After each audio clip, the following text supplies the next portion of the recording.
والله سيد محمود، السلام عليكم. اللهم صل على محمد وآل محمد. تثمينا لجهود اخوتنا الابطال من قواتنا الامنيه وفرقه 15. واليوم احنا كان بودنا يعني نزور اخوتنا على السواتر، لكن اخوتنا هم نقول اخوتنا الكردستان بديش مرقه ما خلونا ندخل ورجعنا للاسف.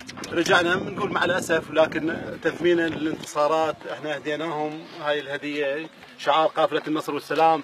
قافله النصر والسلام هاي القافله قافله المرجعيه الرشيده.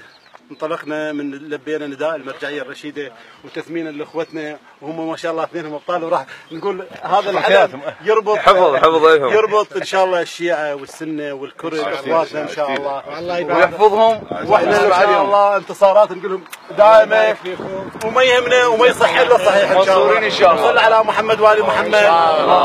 ويبقى عراقنا واحد، يبقى عراقنا واحد ان شاء الله، ويبقى وطننا واحد، واحنا مستمرين ان شاء الله بهذا الدعم حتى تحرير اخر شيء من مناطقنا، ونصيح لبيك يا حسين، لبيك يا حسين، لبيك يا حسين، لبيك يا حسين، لبيك يا عراق، لبيك يا عراق، لبيك يا عراق، لبيك يا عراق، لبيك يا سستاني، لبيك يا سستاني، لبيك يا سستاني، لبيك يا سستاني. صلوا على محمد وآل محمد. الله صل على محمد.